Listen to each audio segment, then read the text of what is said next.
In this session, we will discuss the questions and answers for the model question paper for the subject code BDS306B. In this session, we will only discuss for the module 4. So let's see the first question.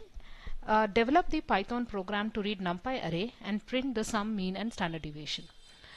So for this we are going to use the aggregate function. So let's first create an array.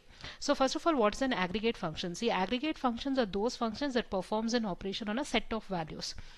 Like it can be an array, and it produces a single result. For example, if you find the sum of all the elements in an array, that's an aggregate function. So many of such functions are implemented within this class ND array. So let's first create a NumPy array. So in this case, I've created a one-dimensional array. You can also do for two-dimensional.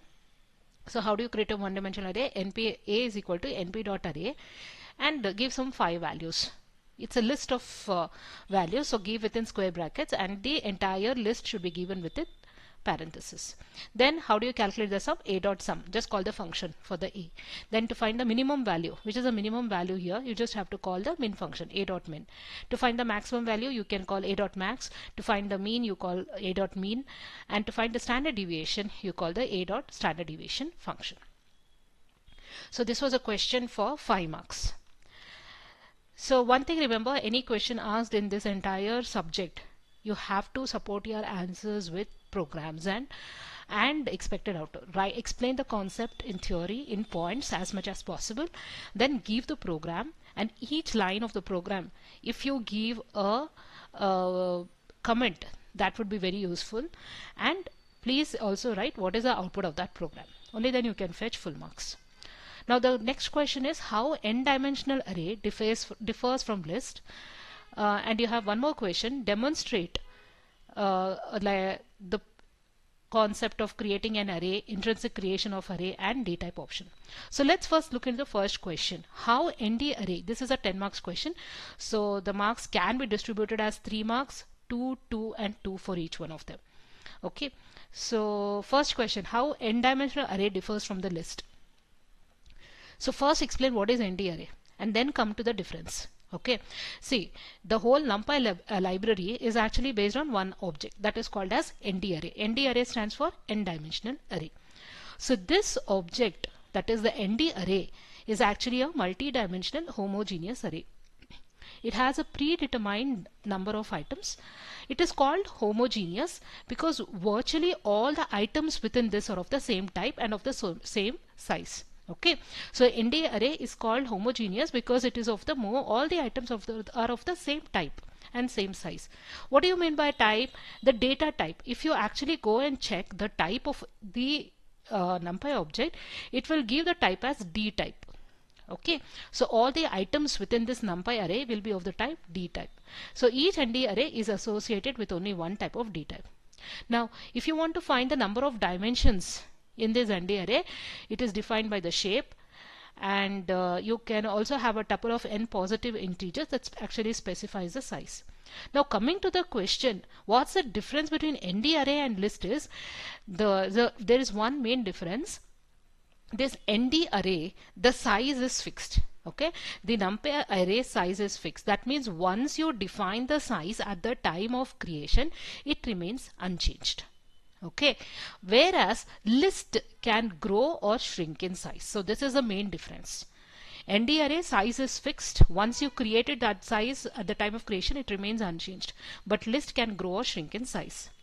Okay, now coming to the next question in this, demonstrate. Okay, you have to show creating an array, you have to show intrinsic creation, and you have to explain the concept of D type. So let's first create an array. So how do you create an ND array?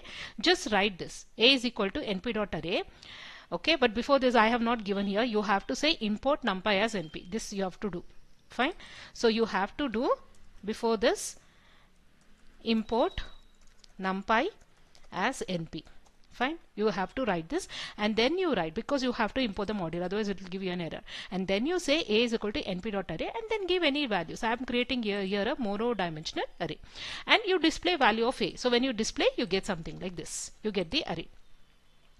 Now coming to the next how can you create an array using a sequence of list. So I've given some 2-3 examples on how you can create an NumPy array. So this is, you can create an NumPy array as a sequence of list. That means this is one sequence, this is one sequence of list, this is another list.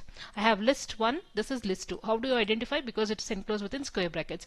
So I can have an array which can be a sequence of list.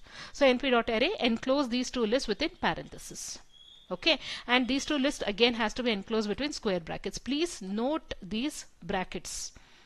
Okay, next, this is another example where we are showing that array can also have a sequence of tuples as well as list, right? So this is a tuple, this is a list, this is a tuple. So I can have a sequence of list tuples and in my NP array. Now coming to the next question which they asked, what is this? So whenever you are answering all these questions, you first write import numpy. Since I've written it once, you don't have to repeat it. So import numpy as np, then you write this, and what is the expected output? How the output looks like, this is very important to write. This will also carry marks. Now coming to the next question, intrinsic creation of an array. So NumPy library actually provides a set of functions that generates ND arrays with initial content. Okay, it will have some initial content created with some different values. So some examples are, with NumPy array you can use a zeros function. As the word itself says, it will create an array with initial values as 0. So if I write here np.zeros 3, 3, you will have a 3 cross 3 array created and the initial values are 0. So this is only call it as intrinsic creation of an array, where when the array is created, some initial content will be there in that array. If I use ones function, how do you call it? np.ones, and please specify the size of that array. So you will have 3 cross 3 array with all values as 1. You can also generate a sequence of values between 0 and 10. Right? So if I say np.arrange function 0, 10, then you will have a sequence of values like this, 0 up to 9. 10 will not be included. Okay, so 10 values will be there. So basically the first argument specifies the starting number, and the second number actually specifies what is the end of the sequence.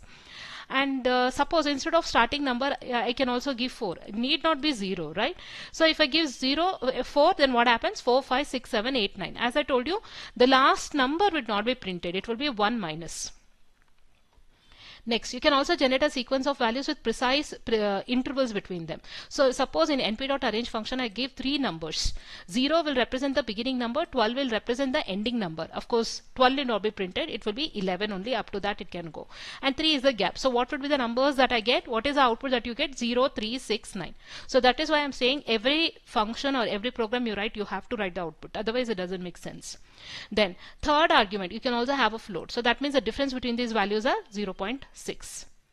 Okay, and you can also use the arrange function to create a 2-dimensional array. Here in this case it's a 3 cross 4 array, right? And since I'm giving the values as 0 to 12, so basically 3 into 4 is 12 elements it can have. So up to 0 to 11 elements will be generated. Now it can also use linspace function. So what does linspace do is, the difference here is 0 will indicate the starting number, 10 will be the ending number, 5 is actually the number of elements. So it will generate numbers from 0 to 10.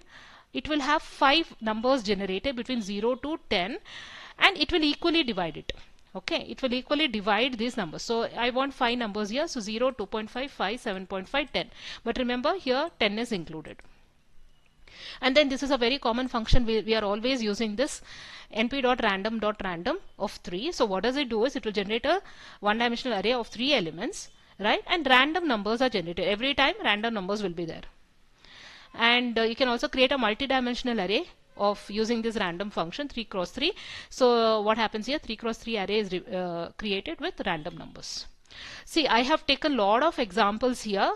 But since the question is asked as intrinsic creation of array, you don't have to tell everything. You describe in your answer sheet zeros, ones, and 1 example for arrange. That is enough. Just give 3 examples. That's more than enough. Next, coming to the last question which was asked here, D-type option, right? So D-type is basically the data type of the NumPy array. So data type of a NumPy array is specified by an other NumPy object called as D-type. It's very important to write this sentence. Okay, and each ND array is associated with only one type of D-type. And in order to know the associated D-type, you have to use a D-type attribute. we will look for this kind of answers, d type attribute and this sentence, and definitely we will look for this command saying a dot d type. So take an example of an array. Already we have given here a, so just write one simple array before this and write a dot d type and give this answer. If you write this, definitely you will get 4 marks. Now going to the next question, 7c, how is it possible to convert a one-dimensional array into a matrix? Illustrate with examples. So what you have to do, this is a 5 marks question. You just write step 1. First we have to create a one-dimensional array. That's why I'm saying you explain each and every line which you are writing. Okay, create a one-dimensional array. Right, I've created a one-dimensional here. I've given 2 arguments, 4, 10. So that means the starting value is 4 and the ending value is up to 9. 4, 5, 6, 7, 8, 9 array is created. Now from this I want to create a matrix. Right, so how do you do it? If from one-dimensional array they're telling you to create a matrix, so sorry, to generate so what do you do is, suppose I want to generate a 2-dimensional array. Right, then you can use the arrange function. Right, I can using arrange function I've created a 2-dimensional array. So the thing is, if you want to, the answer is, if you want to construct a matrix from a one-dimensional array, you have to use a reshape function. Okay, I should have given this here. So what you have to do is just write here np, here itself you can do dot reshape. Here itself also you can just write and explain this concept even in this. So this is what we are looking for. We are looking for this answer. Okay, create a one-dimensional array, but I wanted to show the steps, that's why I given it in the next line. So first you create a one-dimensional array, and in the next line to create the matrix you have to call the reshape function. So this function will help you to convert your array into a matrix. So you will have something like this. Okay, so if you want to convert your one-dimensional array into a matrix, you have to call the reshape function like this. So these 2 answers we'll look for. Now coming to the next question, write a Python program using NumPy module reading and writing array data on files. Okay, so first you say how NumPy module provides this functionality of reading and writing. So NumPy provides 2 functions, namely save and load, for saving and then later retrieving the data. Save is for saving the data on that file and load is for retrieving that data in a binary format. So once you have an array saved containing the results of your processing during the data analysis, you simply have to call the save function. Specify the arguments and name the file as .npy extension, which will be automatically added, and then the array itself is created. Let's demonstrate this with an example. Suppose I have created an array something like this. Before that you give, right, give this, since if you are writing this answer for the first time, then you can put this here. First you create a array, right? So let's say I have created an array like this. I'll copy this here. Okay, so first you have to say that, let's first step 1 create an array.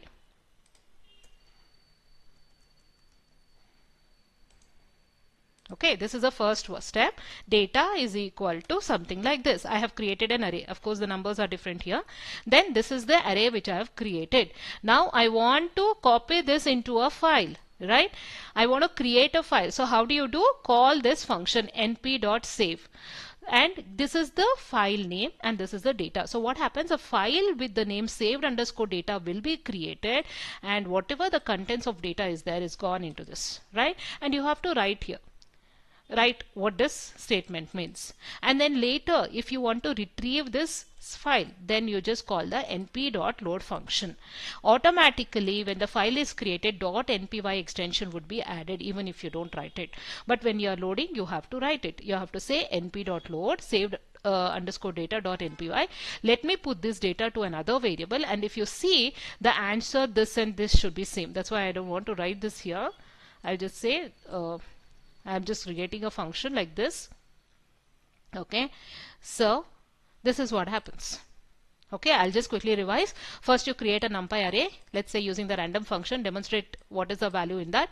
Now this value I want to create a file and put this data into that new file. So you just call a simple function np.save.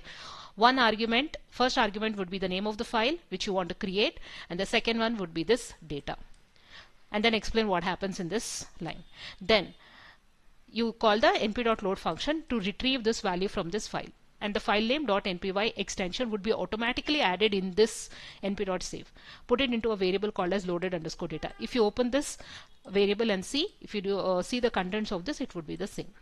Okay, so this is a question for 10 marks. So that's why I expect that you explain the theory as well as the program completely. See, I am not writing import numpy as np anywhere, everywhere. Just write one line, it doesn't matter. Please write it and then continue your code. Next question, demonstrate indexing, slicing and iterating of ND array. First let's see indexing. See, what is array indexing? How do you do indexing? We will look for this line. It uses square brackets. We will look for this point. Then how do you we use the square brackets to index the elements or to refer them individually. Why do you use array indexing? To extract the values, to select the values, or to assign a new value. This is important.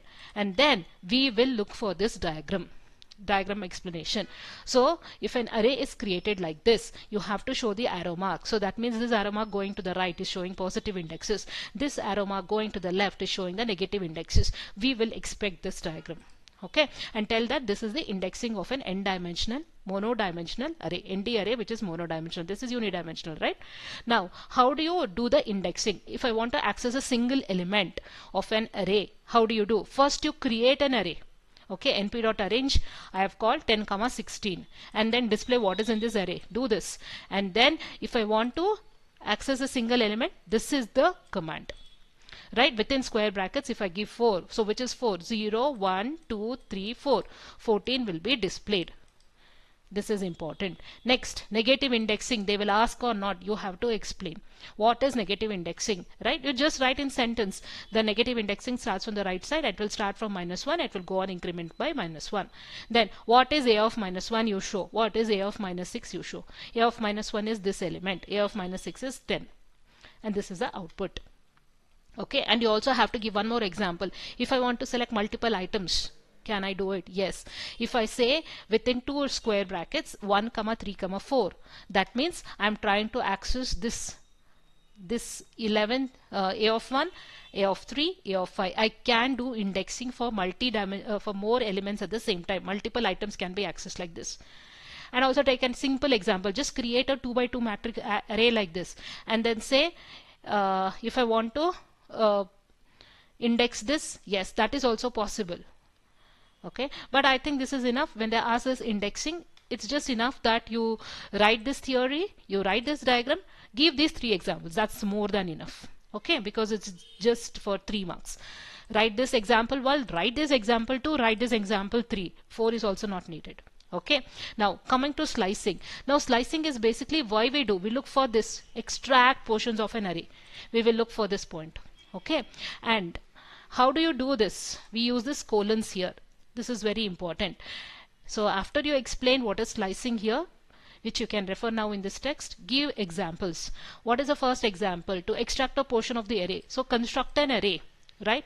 np.arrange like this. So if I want to if I want to extract from 2nd to 6th, how do you do it? 1, 5. So that's why I said colon. This concept should be explained. This line should be explained. Okay, so construct an array and then say a of 1, 5. See, I am not completely explaining the entire post syllabus. In my description box, I will give the links for all these videos. Clearly, it is explained with the execution. I am just quickly revising the answers here. So if I say a 1, 5, then what happens? 11, 12, 13, 14 until here will be displayed on the screen. As I said, the last number 0, 1, 2, 3, 4, 5. The last one will not be taken. Now, if you want to extract a portion, skip a specific number items. You can also do that. So it will start from the a of 1, that is 11. It will go up to 14. It will skip 2 numbers. So only 11 and 13 would be displayed. And if you want to omit or skip the first number, then what do? You do like this. If I put a : 2, then what happens is, see, that is also specified here. If I skip the first number, then NumPy will interpret the number as 0 by default. Okay, if I don't put the first number, then by default it will take us 0. If I don't put the second number, then by default it will take maximum index of the array. And if you also omit the last number, then it will automatically take the element as 1. Okay, so that you can explain. And also if you give this, so basically here I have skipped the first element and the middle element, so that means it will start from the first element of this array, and the last element is the second number is also missed, that means it will go to the end of this array. So that's the meaning.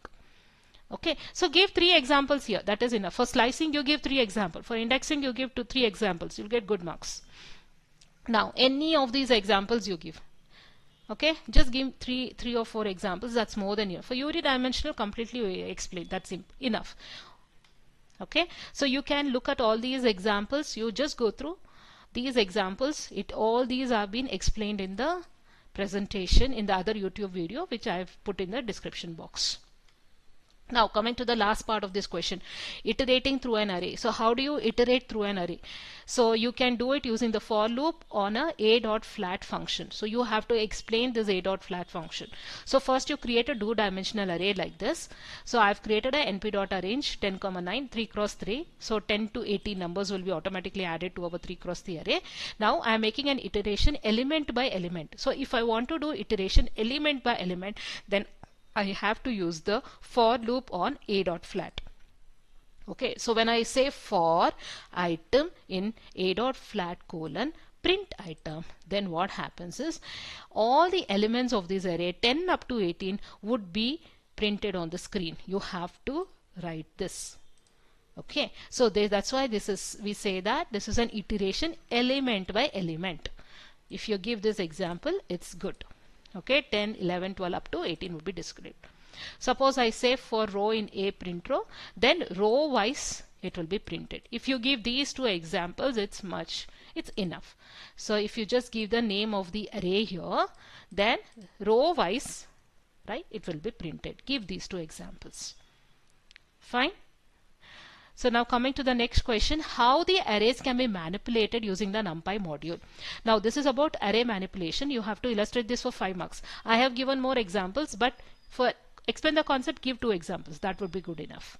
So array manipulation can be done in 2 ways. One is joining arrays and splitting arrays. See, what is joining arrays? Joining arrays is about merging the multiple arrays, right? And you form one single array, which is a new one. So we will look for this point, merging of this multiple arrays, forming a new array. This is what we will look for, and we will look for this word. NumPy is using the concept of stacking. Now how can you do it? We will have vertical stacking using VStack. We will look for this word, and we will do horizontal stacking using the HStack. So we will look for these 4 key points, and we will look for this example as well. Create a array A, create an array B. Let's do vertical stacking. How do you do? np.vstack a comma b. That's all. Just 3 lines of code. You created an array A, array B. A is having 1s, B is having 0s, and then np.vstack.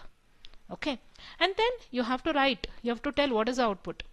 Right? So you can see that A and below that B is stacked.